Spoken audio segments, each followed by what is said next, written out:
ઉપર છે રાવાડ ઉપર જ.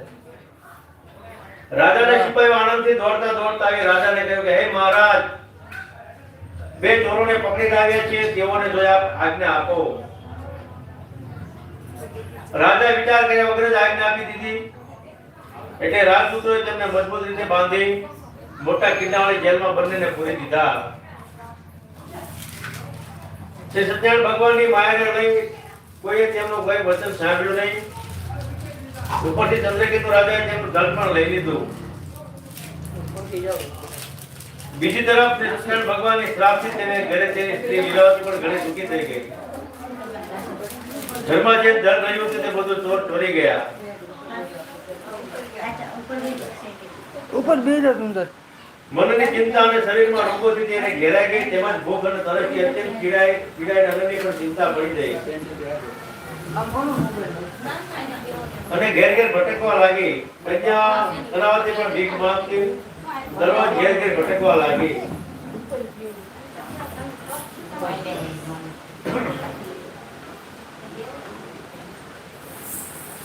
એક દિવસે તે કન્યાને ઘણી જ ભૂખ લાગવાથી આખો વ્યાકુળ થઈ એક બ્રાહ્મણને ઘેર ગઈ. ત્યાં તેણે સત્યનારાયણ ભગવાનનું ઉત્તમ વ્રત થતું જોયું. વ્રત તથા પૂજન થતા જોઈ આનંદ પામી અને ત્યાં બેઠી અને સત્યનારાયણ ભગવાનની કથા સાંભળી અને ભગવાનને પ્રાર્થના કરી, મારા દુઃખ મટે અને મારા બાપ તથા સ્વામી મને મળે એવા આશીર્વાદથી સત્યનારાયણ ભગવાન પાસે માફી માંગી અને બ્રાહ્મણે આપેલો પ્રસાદ ખાઈ રોજના કરતા રાત્રે મોડી ઘરે પાછી આવી. માતાએ કલાવતી કન્યાને પ્રેમથી પૂછ્યું કે હે પુત્રે, તું રાત્રે ક્યાં ગઈ હતી અને તારા મનમાં શું વિચાર ચાલે છે?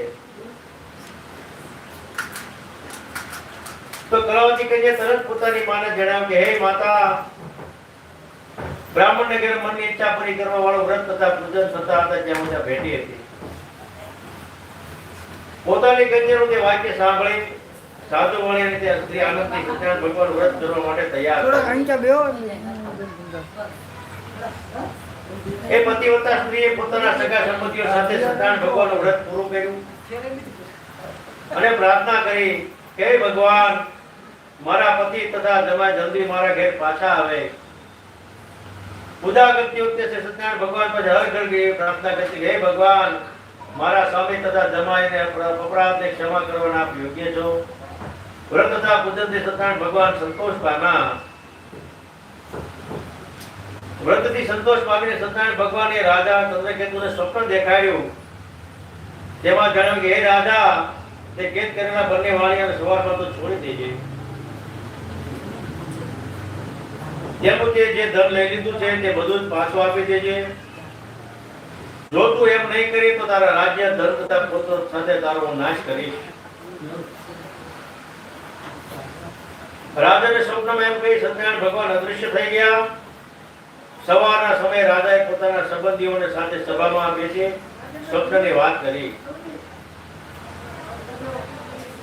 અને પોતાના માણસોને આજ્ઞા કરી કે કેદમાં રાખેલા બંને વાણિયોને તરત છોડી મૂકો.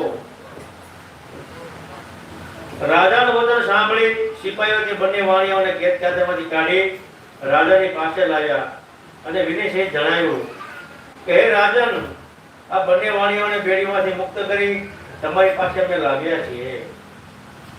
બંદીખાને છૂટેલા બંને વાણિયાએ રાજા ચંદ્રકેતુને ઘણી નમ્રતાથી નમસ્કાર કર્યા, પરંતુ પહેલા બની ગઈ વૃતાંત યાદ કરી ભયથી વ્યાકુળ બની તેઓ કંઈ બોલી શક્યા નહીં.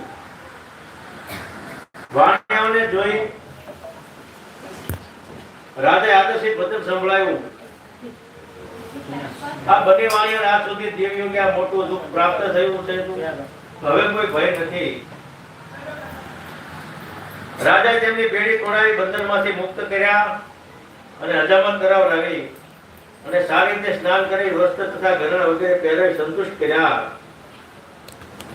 અને સભા આગળ બેસાડી મધુર વચનથી તેમને ઘણા ખુશ કર્યા અને તેમનું જે ધન આંચકી લીધું હતું તે પણ બમણું કરી પાછું આપ્યું.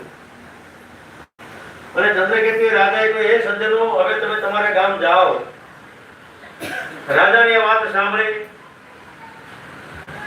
બંને વાણીઓ નમસ્કાર કરી હવે આપની કૃપાથી અમે અમારા ગામ જઈશું. ઇતિશ્રી સ્કંદ પુરાણ